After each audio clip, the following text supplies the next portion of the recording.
Hey, what up, bro? Yes, Mr. sir. Noble, I had a question, man, and it was just about sovereignty and, what do you feel is the best way to move forward towards that, I've heard so many people saying it's a get-over scheme, and, you got a lot of people that's paying, that have packages you can pay for and this and that. I even paid $500 for a package once that came with a whole bunch of DVDs, and I can't even tell you where that package is right now. So could you help with that, bro? The thing about it is what people want. People don't want sovereignty. I think the sovereignty has been put over a lot. It's a blanket term that has been put over a lot of things. Majorly, it's been put over just courtroom karate. Like, people want more liberty and they want more weaponry to be able to confront the police and the judicial system. They want to be able to, either drive without a license or not have to pay insurance or get out of certain judicial type legal situations. And that's good and dandy given where you are in the matrix, what level you're at. That might come in handy for some people, but that's a long shot from sovereignty. That actually has nothing to do with sovereignty. When people call that sovereignty, they want to just be able to do a lot more of what they want to do, which technically is very limited, but it's sovereignty for them. It's like saying, if I can drive without a license and drive without, license plates, I'm a sovereign. And really, you're not. You're allowed to drive without a license and license plate. Sovereignty really deals with nationalism. There are no sovereigns without a nation.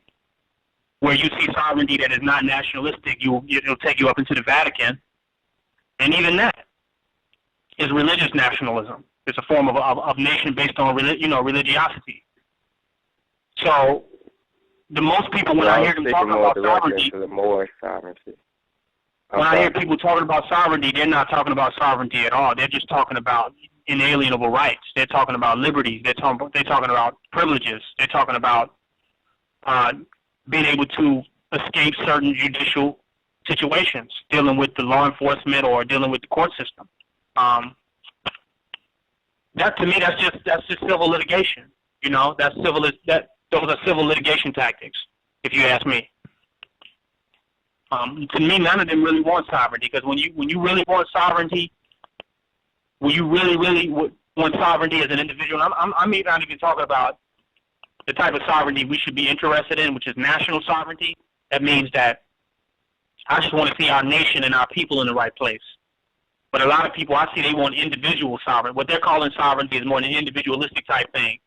But I'm telling you, if they even really wanted that, the true sovereignty would force you to become something different. It's not about a conversation that you have with the white man and with the court system, the legal system. It's about a conversation you have with yourself in the mirror when you say, you know what, I'm going to deliver my own children. I'm going to learn how to birth my own children. I'm going to learn how to heal myself from all injuries. I'm going to learn how to defend myself, self-defense. I'm going to learn how to feed myself without having to be under these different corporations and sign all these contracts. I'm going to learn how to take over and secure land independently of the white man and white supremacy. I'm going to learn how to live off the grid. All of these are more important to actually becoming what we call personal sovereignty than any courtroom or any documentation. Because as long as you need them in so many ways, you are under them. You are going to be under who gives you that sandwich, unless you know how to take that sandwich from them. But if you're getting a handout from them, whether it's welfare, EBT, link, standing in this or that line, working for them, you getting a check for them, you're going to be under them until you can do for yourself. So true sovereignty comes from the black man being able to totally 100% and effectively do for self. So the true sovereignty movement is like what Honorable Elijah Muhammad talked about, is the do for self movement. Now, that's to me, that's real personal sovereignty. What I know is that our interest really should be on national sovereignty, not personal sovereignty. Because you can go live off the grid and have personal sovereignty for yourself. Me, I could do it. I don't have to even do no more radio shows. I can go and live in the mountains some damn way and I ain't got to deal with another cracker ever again. I'm at that point now. I could effectively do that. I've lived off the grid and lived in enough situations, 40 below weather outside. I lived in enough climates and situations where I can effectively live outside of the fold of white supremacy. But and that would be considered my own personal sovereignty, my own personal independence. But what's more important to me is the liberation of my people. I can't go live somewhere talking about I'm a sovereign, independent of my race, hiding somewhere in the bush, and my young brothers are getting shot down in the streets, and my sisters are getting beat on the side of the road by police officers and raped by these police officers in this county, and brothers are killing each other because they don't have the voice of a divine God to come to speak to them and redirect their consciousness. I can't go and hide somewhere in the bush with eating some organic apple in peace, knowing that I'm no good and no damn contribution to the condition of my people. You follow? Because I wouldn't be where I was today if it wasn't for the people who were in the matrix, who had a position in the matrix that was one that what we call, where I'm from, is breathe on me a little more. They was willing to drop that knowledge and, take advantage of whatever position they have and be a spook that's set by the door in order to fill my ear up with the knowledge that I need to get to where I am today. So I owe that back. And that's why I choose to put myself in a perfect position while I'm sustainable enough not to depend on the white man and his system and his reality, but I'm close enough to the matrix where I can help destroy it and help wake and liberate our people up from the terrorism of the nightmare of the illusion of the matrix. You follow where I'm going with that? So yes, personal sovereignty is rather selfish to begin with. It's nothing but just survivalism. If you can survive out in the middle of nowhere, you are sovereign. What you need a car for General Motors and Ford, and why do you need them white man's vehicle contraptions and his roads and his expressway? Why do you need all that? The fact that you need that and to pay taxes to him means that you're under him. But if you can go out in one of these islands where nobody is at and out in the middle of nowhere and you know how to survive, then you don't have to worry about being summoned to court. Huh? Let's keep it real. That's true sovereignty.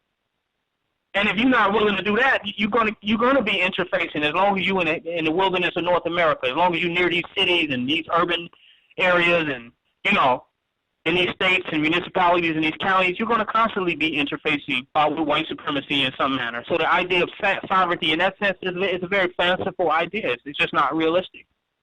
It's very kindergarten. You're going to be interfacing with them. And the point is, though, why are you interfacing with them? Are you interfacing with them in order to wake your people up? Or are you trying to get some power within white supremacy? There's no such thing as black power in white supremacy. Black power is illegal in white supremacy. But you can use black power to tear down white supremacy. And you can't get sovereignty within a system that you are tearing down. What type of sense do that make?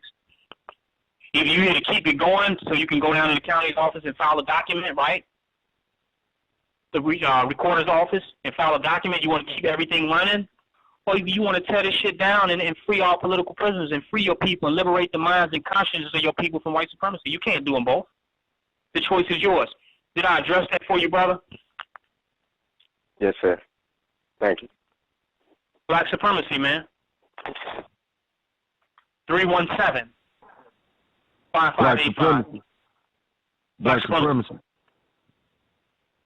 Man, you touch on so many points in so less time, man. I'm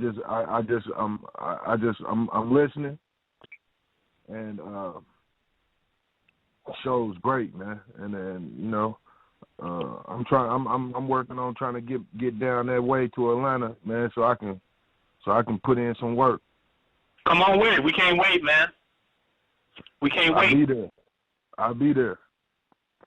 Black supremacy. And that's what we're doing down here. We have some self-sustainability. We off the grid. We doing but our goal. This is not for us. This is for us to awaken our people. There's nothing in the white man's matrix for us. There's no wealth. There's no liberty. There's no peace. There's nothing in white supremacy for us in his matrix. The only thing in it for us is our people to wake their minds up and wake up the sleeping giants and bring them out of that reality. We going into these levels of inception. You realize right now that I'm talking to you in a level of inception, that this is a dream, that I went into a dream level, a dream state to be communicating with you right now. I'm in your nightmare talking to you, trying to wake you up to the heaven that you really exist in. I'm going in right now. That's why I'm coming in the matrix. I'm not coming here, we're going to build something in the matrix. We're going to have sovereignty in the matrix. Some of y'all just want to show out for the white man. You want to say he got it, I got it. He can do what I do. He got a nice car, I got it. He got a badge, I got a badge. He's a sovereign, I'm a sovereign. Some of you still want to show up for the white man. You just don't want, it's like a white Wall Street or black Wall Street. You got white sovereignty, you want black sovereignty. Huh? So some of you are still just really playing in Disney World under the auspices of sovereignty. The black supremacists, we here for one reason that you are experiencing us in the matrix. When we turn on this technology, this electricity, these lights and all, we get on it only for one reason, to wake your black ass up. We're not on here to shine, stunt. We're not trying to have no paradise in the white man's hell. We're doing one thing, waking up the dead to the knowledge of who they are, who we are as a people, so we can remanifest who we are in the nightmare and establish black rulership. But that's going to be in the end of the white man's world. That's not going to be, we're not going to be sovereigns and our people are being chastised. I'm calling myself a sovereign and my people over here getting shot down over here across the road. What is that? We have one job. It's not about selfishness, it's about selflessness. We have one job, and that's to wake our people up and bring them into the reality of who we are. Then we can have the peace. Then we can have the sovereignty that we need, because then it won't be an individual's quest for personal freedom. It'll be a group's and a collective's ability to defend national freedom. You follow? Because for an individual to have freedom, he got to run away, get away from his enemies. That's the only way an individual can have freedom. But for a nation to have freedom, then that nation must be awakened to its ability to maintain and create and establish its own freedom, and to defend that against all enemies, foreign and domestic. And until we organize and wake up a people to be organized to do that and defend that and become an army and become militant in order to do that, then we just really playing, we just really throwing words out there. We're just playing. It's just intellectual masturbation and pacification. We get enough people willing to stand on the front line to defend black supremacy freedom and black supremacy liberation, then we're doing something. But until then, we just going to work and going in the cat coffee shop talking about sovereignty, getting with our little groups, you know, meeting them at the bookstore, talking some deep shit to put the white man's dick back in our mouth tomorrow. That has to end.